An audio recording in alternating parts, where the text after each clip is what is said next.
There comes a moment on the path, a strange silent moment, when the fire that once roared inside you seems to go quiet. You've tasted awakening. You've glimpsed something beyond the veil, and yet now you can barely move. You feel hollow, directionless. Motivation evaporates like mist in morning sunlight. And the question that won't leave you alone is why? You thought awakening would give you more drive, more purpose, more power. But instead you're floating, detached, uncertain, numb. You scroll through your life like it's someone else's highlight reel, searching for something to latch on to. But nothing feels real. Nothing feels urgent. Nothing lights you up anymore. You are not broken. You are not lazy. You are not lost. You are being recalibrated. You see, before the awakening, your motivation was fueled by the world. Status, approval, money, control, the need to prove something to someone, to yourself, to the pain that raised you. Your fuel was friction. Your fire was survival. But once you awaken, that fuel doesn't work anymore. The lies that pushed you forward burn up in the light of truth. And suddenly your old goals feel meaningless, hollow victories, empty trophies. You're not lazy, you're just no longer hypnotized. This is what most people don't understand about awakening. It's not just a spiritual high, it's a death of your former identity, a funeral for your false self. And in that space, when the old motivation dies, the new hasn't yet arrived. That's why it hurts. That's why you feel stuck, because you're not who you were and not yet who you're becoming. Napoleon Hill wrote, "Every adversity, every failure, every heartache carries with it the seed of an equal or greater benefit." And this is one of those seeds, buried in the dark, invisible to the eye, but growing in power every day. When you feel no motivation, understand this: your soul is under construction. The blueprint is being redrawn. The foundation is being rebuilt from the inside out. This is not your downfall. This is your formation.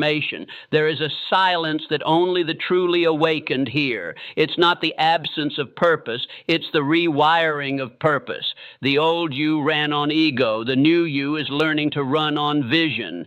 And vision takes time. Vision takes trust. Vision takes brutal, lonely patience. This is why Hill taught that faith is the eternal elixir. When your feelings are gone, your motivation is gone, your ambition is gone. Now you walk by faith, not blind faith in some invisible force, but faith in yourself. Faith in the part of you that was not created by society. Faith in the inner voice, faint but relentless, whispering, "Keep going." That whisper is your compass now. You've been stripped of external motivation so you can find something eternal, something real, something unshakable. And what's real is never loud. It doesn't scream like the ego. It doesn't beg like the need for approval. It speaks in silence. It leads from the inside. This is the space where empires are born, not in noise, but in stillness, not in the crowd, but in the cave. Every spiritual giant has passed through this void. Gandhi, Mandela, Christ, Hill, they all had a moment when the world could not move them anymore, when the applause faded, when the mission became something deeper than success, and that's exactly where you are now. You are in the wilderness between two lives, the life that was built by the world and the life that is being built by truth. And here's the paradox most people can't accept. Real purpose doesn't start with clarity. It starts with confusion. Real drive doesn't begin with confidence. It begins with collapse. You can't skip this part. You can't hustle your way around it, because this isn't about productivity anymore. This is about becoming. Napoleon Hill said there is a difference between wishing for a thing and being ready to receive it. Right now, you are being made ready. The silence is not punishment, it's preparation. You're not falling behind, you're being called inward. The universe is stripping away every false identity you clung to, because your next level cannot be built on shaky ground. You've been asking for a breakthrough, but before the breakthrough, there's always a breakdown.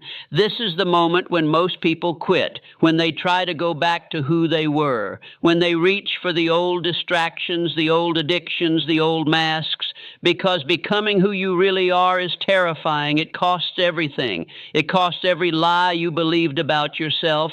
It costs every excuse, every comfort, every illusion of control. But if you don't go back, if you stand your ground in this spiritual void, what will rise inside you will be unshakable. When you force yourself to keep going, not for money, not for fame, not for applause, but because something inside you refuses to die, that's when real purpose begins. That's when you become dangerous, not to the world, but to the part of you that used to settle. You are not unmotivated. You are shedding the lies that used to motivate you. Let that part die. Let it burn. You're being emptied so you can be filled with truth, with clarity, with a vision that cannot be given by the world and therefore cannot be taken by it. This is what Napoleon Hill meant when he said, "There are no limitations to the mind except those we acknowledge."